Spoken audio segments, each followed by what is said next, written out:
Why do people say that thing that doesn't kill you makes you stronger? That a poison taken in little amounts, it's even beneficial for our health? Today we're going to view exactly that and answer the question, why do they say this? Hello to everyone and welcome back to the channel. My name is Tommy. I'm a human nutrition student and researcher at the university. What I do is to consume a lot of content in the health topic. Then I curate that content and explain and teach you the best, most valuable information you need to know.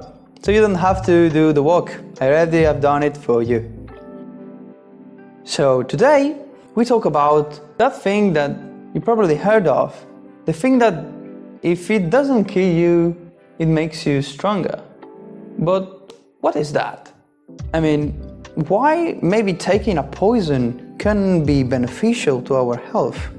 So what we are talking about is the concept of hormesis.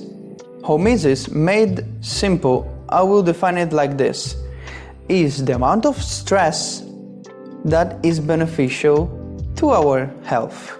Because we know that stress in too much quantities is bad. We do not want that. But a little bit of stress can be beneficial. So to take the advantages of the hormesis, we need to know where the sweet spot is. Because maybe what we are doing is too little, or maybe it is too much. Based on the chart right here, you can see that as we increase the amount of stress, we go from a positive, from a benefit, to a negative, to something bad. We do not want that. Too much stress is bad for us. But that sweet spot in which we have a benefit, that's called hormesis. So it is something bad that can be beneficial to us. There are two types of hormesis, two types. The physical and the molecular one. The molecular one is, for example, the drugs. The poison that the doctor prescribes you, that you get a little bit of dose and it will help you, it will give you an advantage. But guess what? If you take too much of it, it's not beneficial.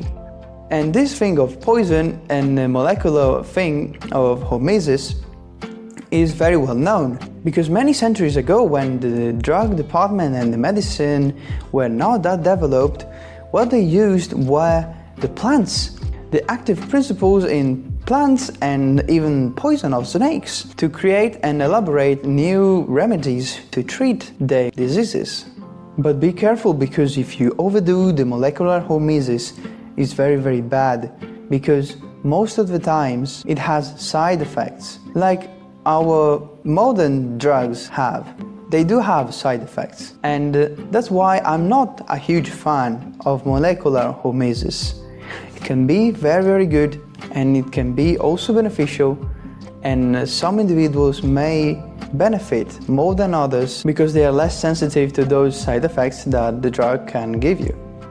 Now let's move to the second type of hormesis, and this is the physical or environmental hormesis. This is one that I love and I prefer it much more than the other one. This is because the side effects are very low to no one in some individuals.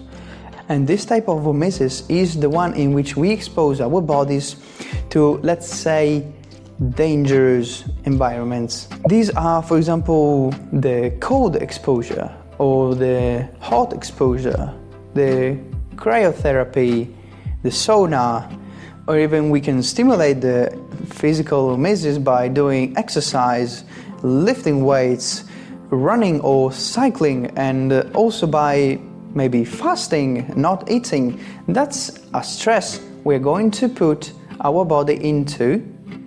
But if it's not too much, we are going to get a benefit from it. And that's what we actually want to do, to get a little bit of this and a little bit of that and get a benefit with potential no side effects. And that's why I love physical hormesis. Physical hormesis is what really matters and what the majority of people should go to. But we have a problem.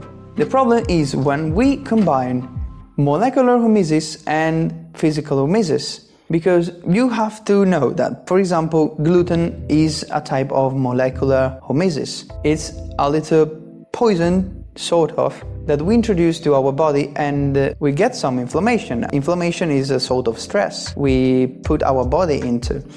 So you have to know that some people are able to create a tolerance to gluten, and that's why hormesis works, because you expose yourself, then you can tolerate that much. Then you expose another time and you can tolerate it a little bit more, and so on. You create a tolerance to the poison or threat that comes from the exterior. The problem starts when people are used to gluten, but they have the side effects of it, and also the chronic inflammation that it will give you.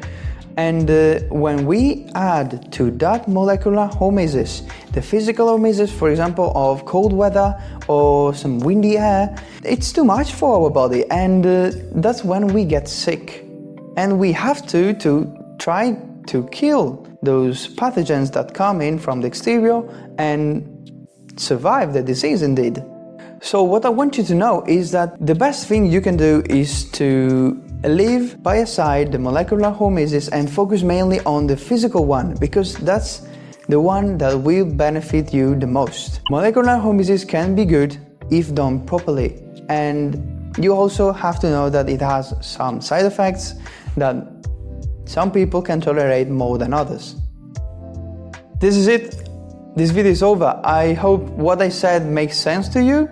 You learned something new, and you hopefully apply this to your life, because this will for sure improve your relationship with diseases, because we are going to have less of them.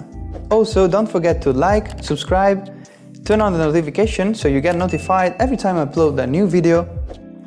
Share this video to friends and family to let them know that hormesis can be done, and the physical hormesis is always better. Thank you so much for watching, and see you in the next one. Ciao!